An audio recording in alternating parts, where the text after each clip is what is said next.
Saving money is really important. Now, it is fun to see a lot of money in your wallet or bank account. That's very exciting. But saving money does more than that.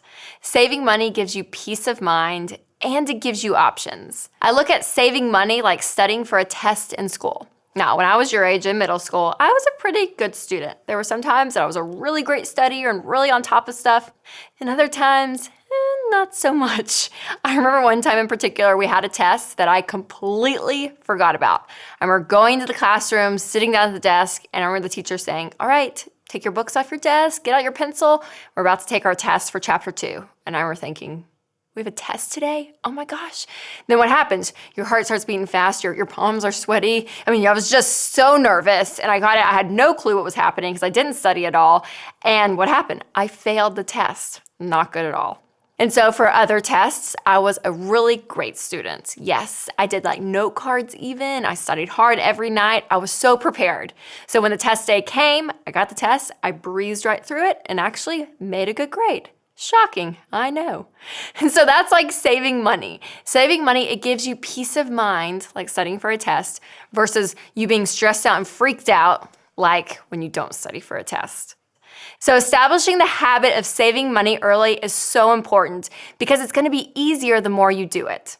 So to apply this to your life, whenever you receive money as a gift or for work, take some of it and put it away for savings. This saved money can be used for unexpected things that come up or just for buying some fun stuff. Now remember, if you establish this habit of saving money early in life, yes, even in middle school, it will be easier for you down the road.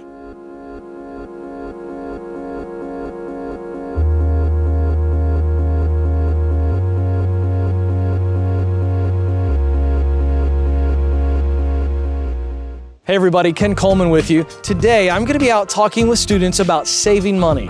Are you currently saving money? Sometimes. Sometimes. Do you have any saved anywhere? Maybe some pennies somewhere. Maybe some pennies. I've saved it in different currencies, so I can't really tell you. You have multiple currencies. Do you save any money right now? Yes, I do. You do? Yeah. How much? About $700 at the moment. $700 at the moment, I like that. Maybe about $2,000. $2,000. I have like $7,000. $7,000. How did you save that? Working for my dad, kind of socking it away. About $1,000.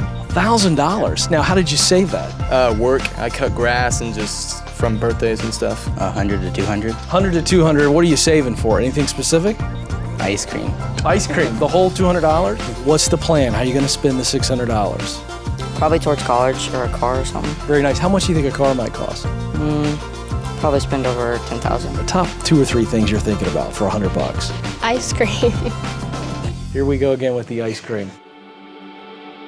Now, I'll be honest. When I was in middle school, I wish I would have known why saving money was such a big deal. My life in high school would have been so much better. There are 3 basic reasons to save money: emergency fund, purchases, and wealth building. An emergency fund is simply extra cash you might have at home in a shoebox under your bed, like my grandmother did, or maybe in a cookie jar or someplace else where you can get to it when you need it to pay for emergency things. Now this is your first foundation, a $500 emergency fund.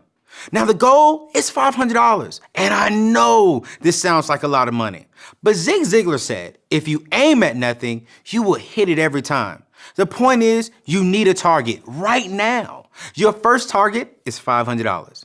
The older you get, the more expensive life gets. You know it's true because when you were in elementary school, smaller and cheaper things like your favorite candy probably made you happy. But now that you're older, your wants are more expensive, like the latest apps on your phone or going to the movies with your friends. And this will be true when you get to high school. You'll want a car, a nicer cell phone, or a bunch of other things that will just get more expensive. And that means it will take more money to replace those things if something happens. I remember when I was in high school and my parents purchased a cell phone for me, but they told me if I lost it or broke it, I would have to purchase a new one with my own money. But guess what? I broke it. Why? Because I was on the basketball court, I went between my legs, came all the way over to the right, crossed them over, and like Stephon Curry, boy, I hit that jump shot. And I dropped my phone. But thankfully, I had a small emergency fund and I was able to purchase a new phone. And how about this? It was much better. Can you imagine what would have happened if I didn't have the money? I would have went insane. For you, I recommend starting to save for this little at a time. That way, when you get to high school, you will have a head start on your emergency fund. Now remember, the first reason you save is for an emergency fund. Another reason to save is for some cool purchases. These are things that you want to buy, but not the things that you really need. Like the latest popular shirt, or maybe it's something a little more pricey, like a concert, or even a car. No matter what you want, it's important to save up and pay cash for the things you want to buy. Some people will go into debt for anything they buy. Insane. One reason to save up and pay cash instead of going into debt is because with debt, you have to pay interest. Now, interest on credit is a fee you pay on top of the money you already owe. So remember, a fee is a penalty you have to pay. It's more money you have to pay when you use credit to buy stuff. Makes no sense. But when you pay with cash, now we talking. There's no interest. And when you pay cash, sometimes you get a better deal. Yes. So remember, you can start saving towards a $500 emergency fund, and you can start saving for some purchases you want today.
So one of the fun purchases that you guys are going to make is your first car. And for a lot of you, that's when you turn 16.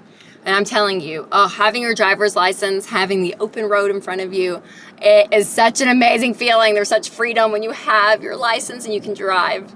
Now, as far back as I can remember, my parents told us that they were not going to pay for our cars when we turned 16.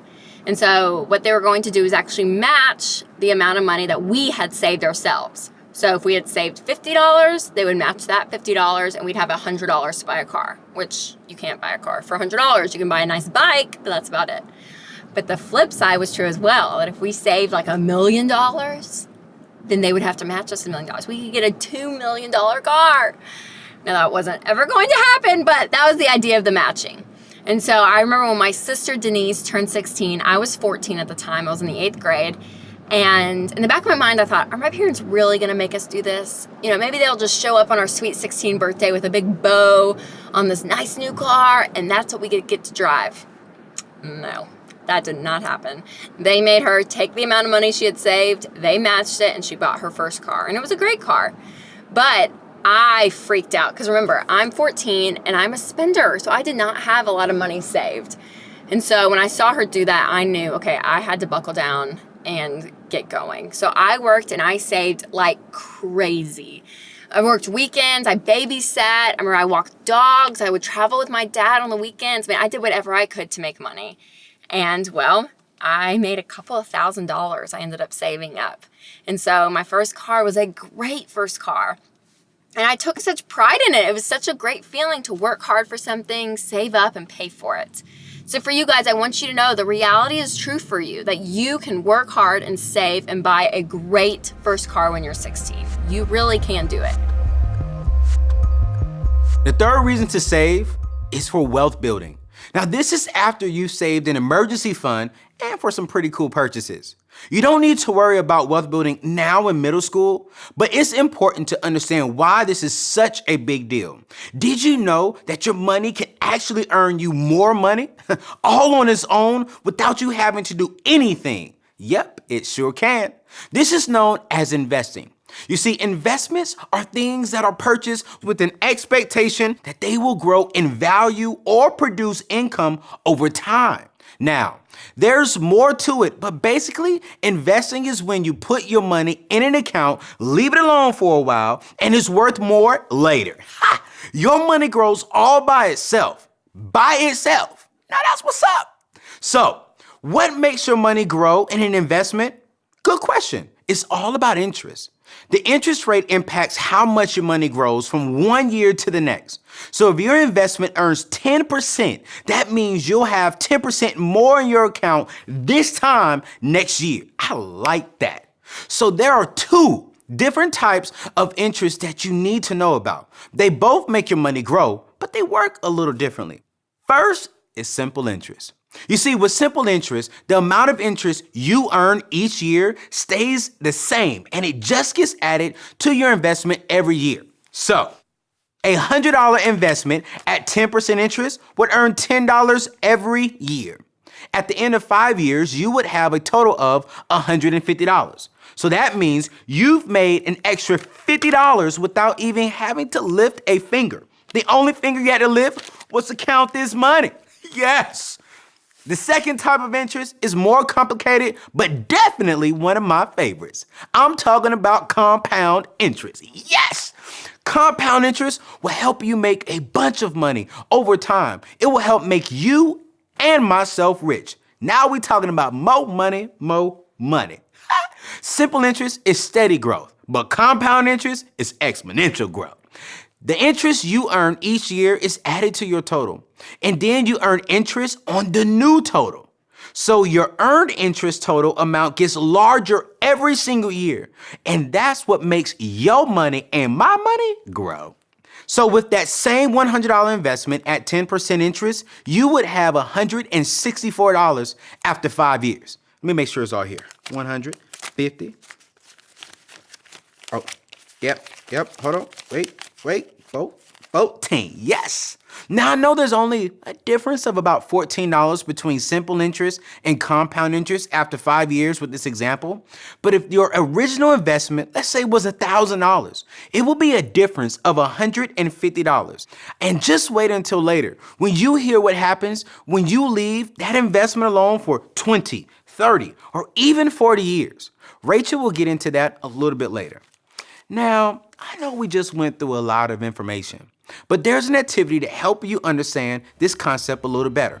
We will come back later on and talk more about investing and watching your money grow right here.